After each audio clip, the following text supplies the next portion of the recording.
Hello everyone, जय Hind. Welcome to Jha sir academy for IAS. हम करने जा रहे हैं मेंस का प्रीवियस ईयर क्वेश्चन एनालिसिस और आज हम देखेंगे general studies paper 2 Indian polity section से एक क्वेश्चन। मैं उम्मीद करती हूँ गाइज आप लोगों ने इस क्वेश्चन को अटेम्प्ट किया होगा और एक बहुत अच्छा आंसर फ्रेम भी किया होगा।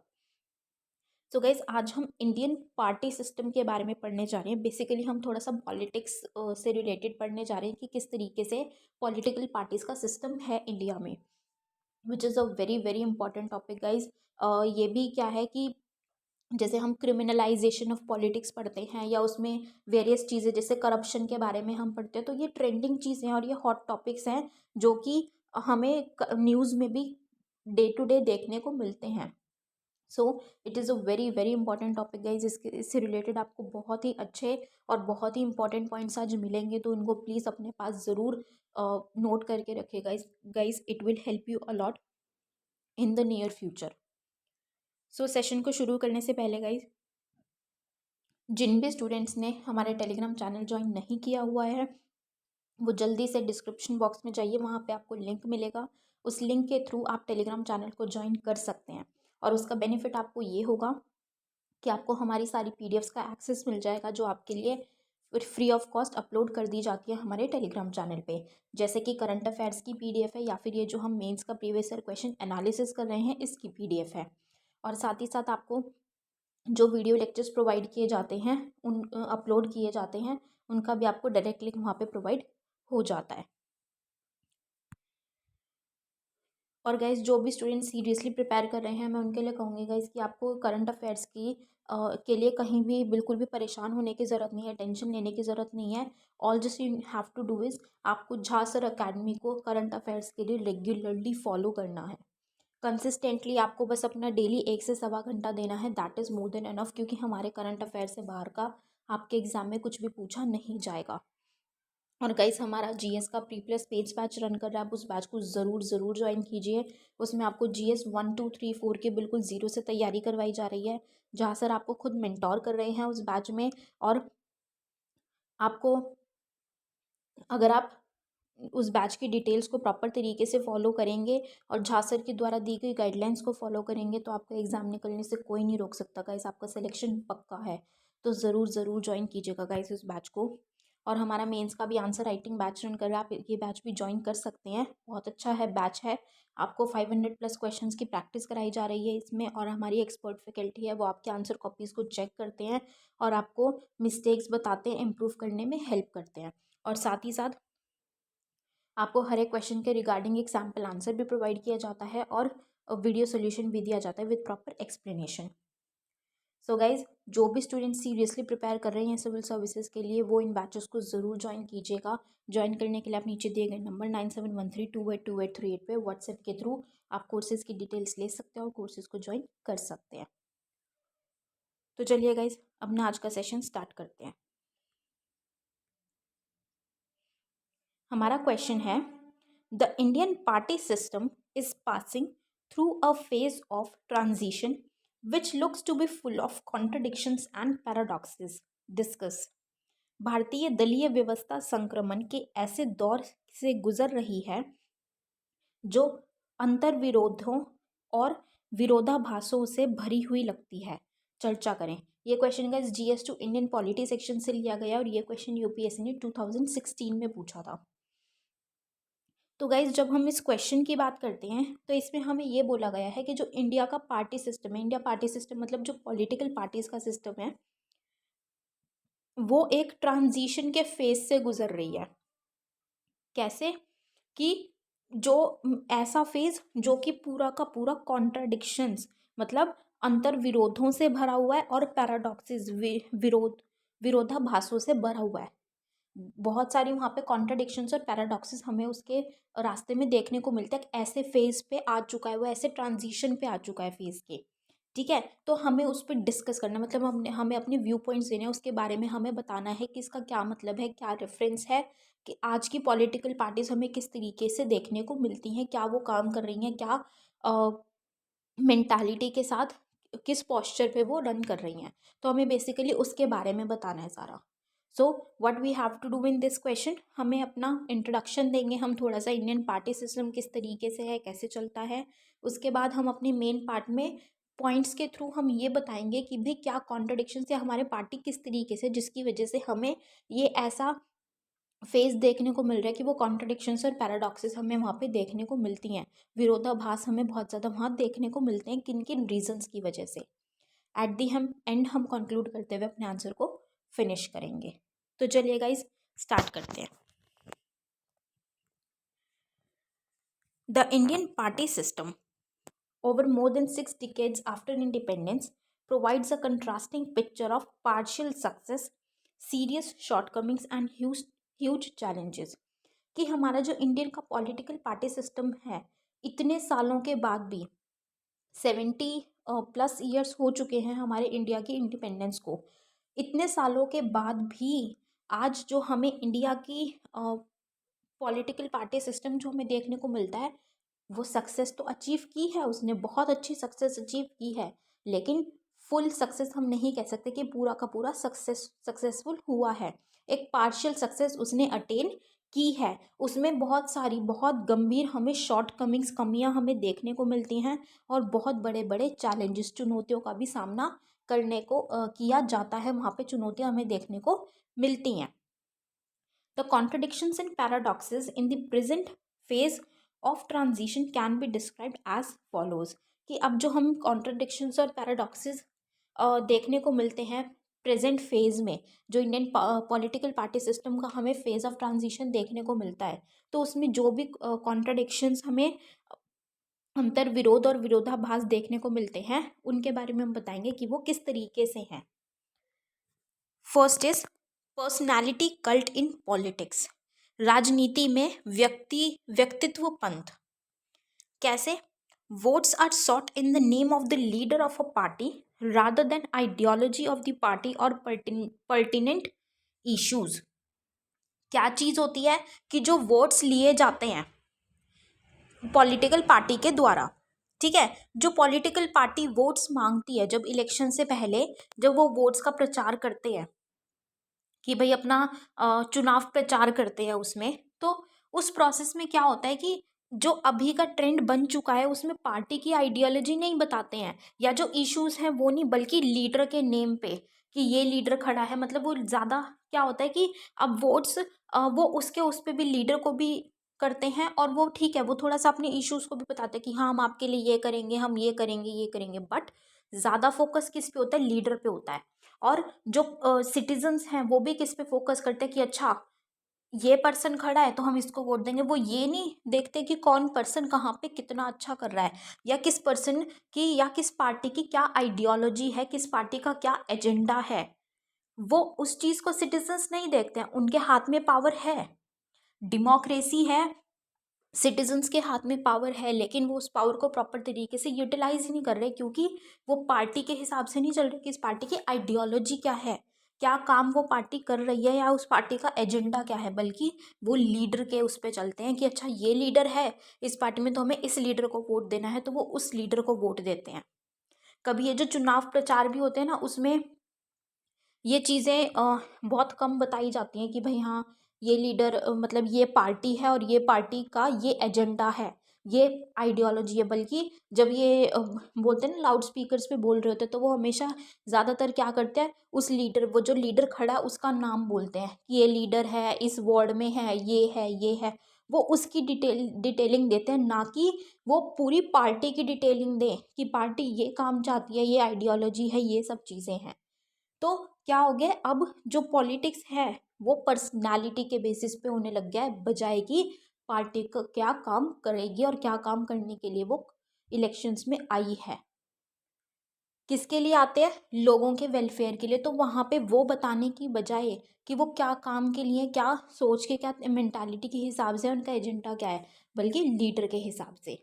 जैसे for example the last general elections of 2014 swept by the Modi wave.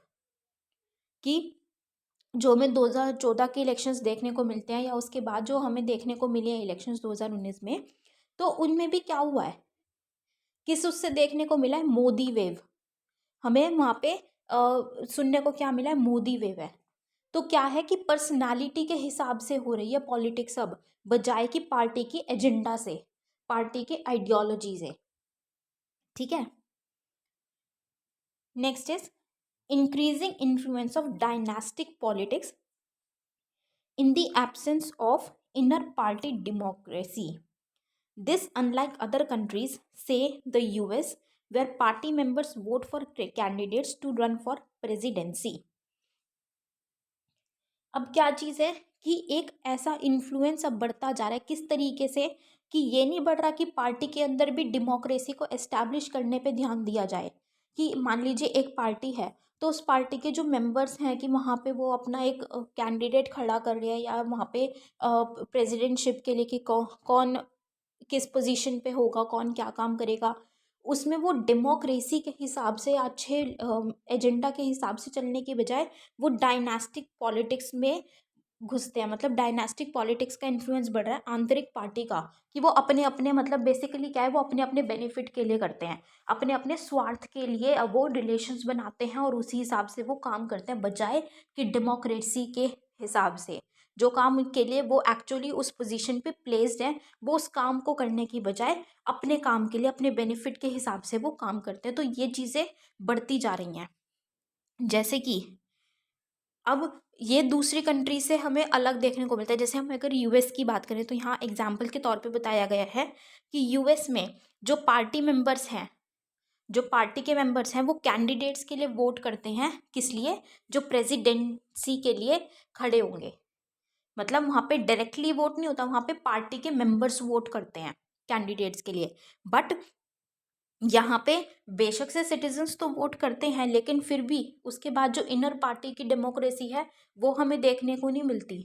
Democracy वहाँ पे नाम की आ जाती है, क्योंकि वहाँ करप्शन चलती है। फिर जैसे कि अभी ये चीज़ भी बहुत ट्रेंड में है कि जो पॉलिटिकल पार्टीज़ होती हैं वो क्या करती है इलेक्शंस के टाइम पे, वो अपना वो करने की बजाय कि भाई वो क्या काम करेंगी, वो उस पर ध्यान देने की बजाय कि वो क्या इस काम के लिए हैं, क्योंकि उनको काम तो करना ही नहीं होता, वो अपने बेनिफिट के लिए आ रहे हैं, अपने गेन के लिए, अपने फाइनेंशियल गेन के लिए और अपनी पावर गेन करने के लिए आ रहे हैं।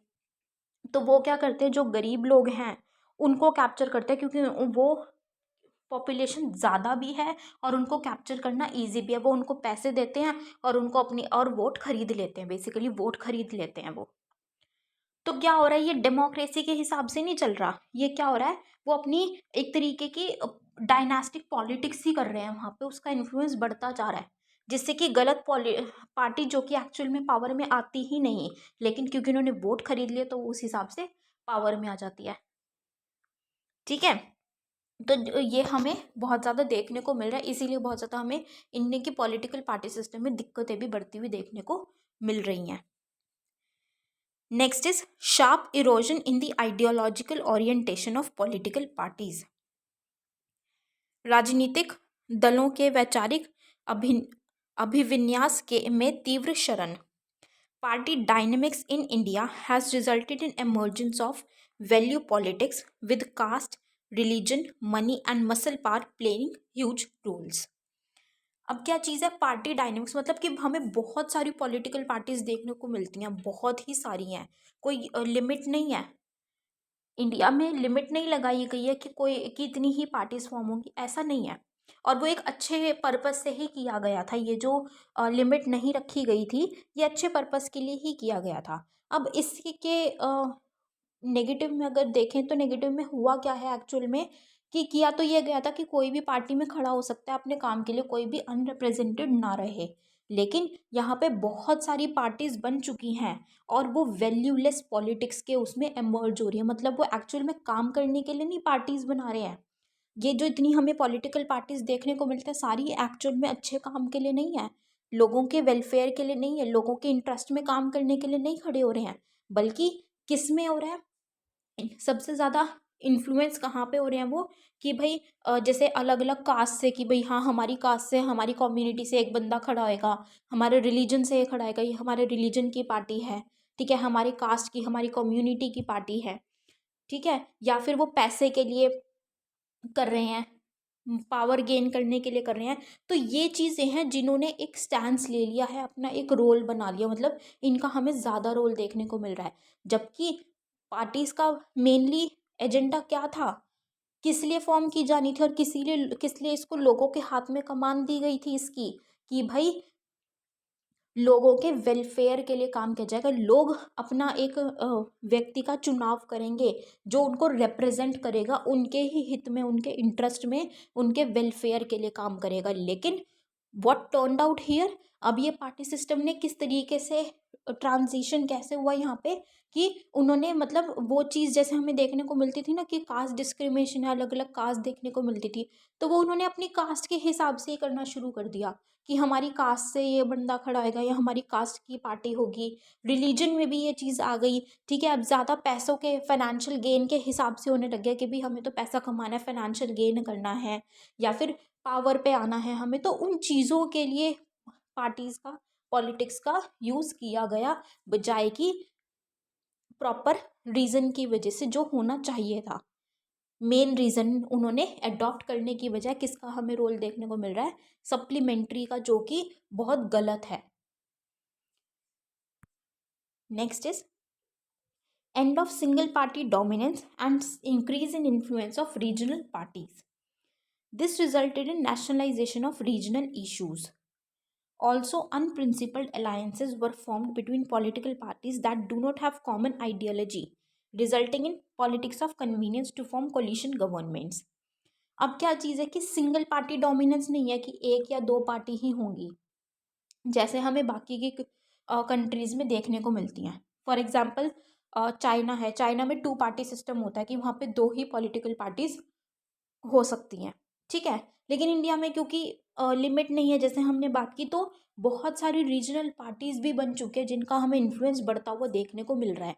अभी जो रीजनल पार्टीज बढ़ती हैं तो हमें किसका क्या इशू यहाँ पे उठता हुआ देखने को मिल रहा है कि वो नेशनलाइजेशन हो रहा है, राष्ट्रीयकरण हो रहा है, लेकिन रीजनल इश्यूज का हो रहा है। वहाँ पे क्षेत्रीय मुद्दे उठाए जा रहे हैं और उनके बेसिस पे ही पार्टीज बनाई जा रही हैं। अब रीजनल पार्टीज हमें बढ़ती हुई देखने को मिल रही है कि अपने अपने रीजन का इशू उठाते हैं और वहाँ पे पार्टी बना देते हैं। लेकिन एक्चुअल में किस लिए बनाई जा रही है, वो इशू रिजॉल्व करने के लिए नहीं बनाई जा रही, जो हमने बात की, मनी के लिए, मसल पावर के लिए, ठीक है, फाइनेंशियल गेन और पावर गेन के लिए।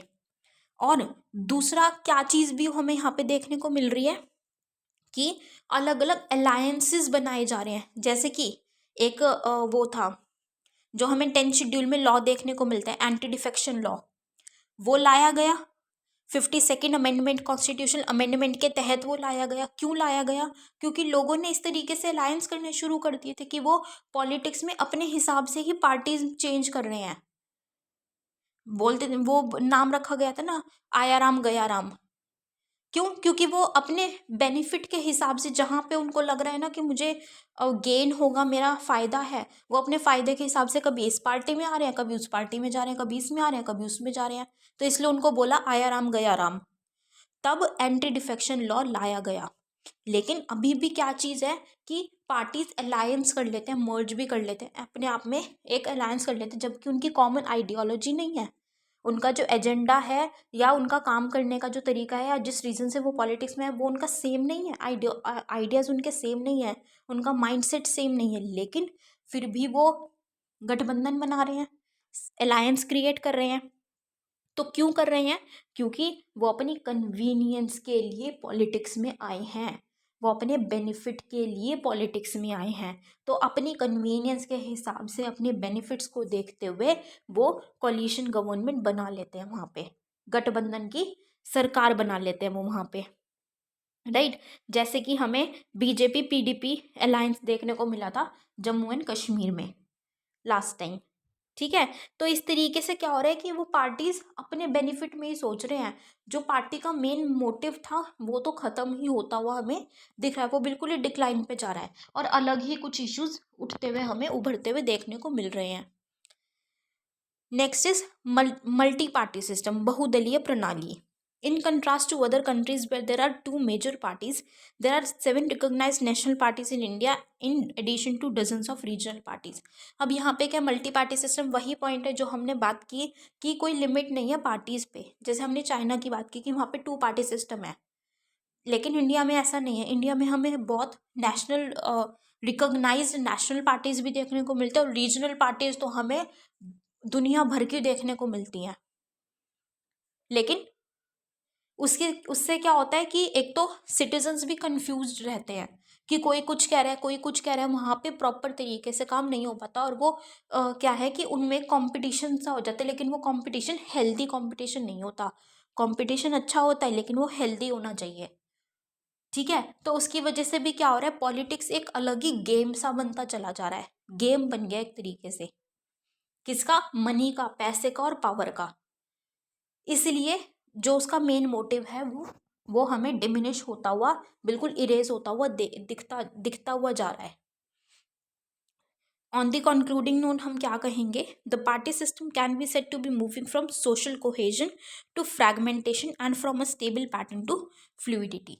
कि जो पार्टी का सिस्टम है इंडिया में हमें देखने को मिल रहा है, वो क्या दिखाई दे रहा है कि अब वो किस में शिफ्ट हो रहा है, ट्रांसफर हो रहा है, एक सोशल कोहेजन से, कि मतलब जो सामाजिक एकता थी, कि सामाजिक एकता होगी, वेलफेयर होगा, सभी का अच्छा होगा, सभी के भले के लिए काम किया जाएगा, वो फ्रैगमेंटेशन में जा रहा है, मतलब वो टूटता जा रहा है, विखंडन होता जा रहा है उसका, वो अब टूटता जा रहा है, क्योंकि कास्ट में, रिलीजन में या फिर रीजन्स के बेसिस पे वो डिवाइड करते जा रहे हैं, तोड़ते जा रहे हैं।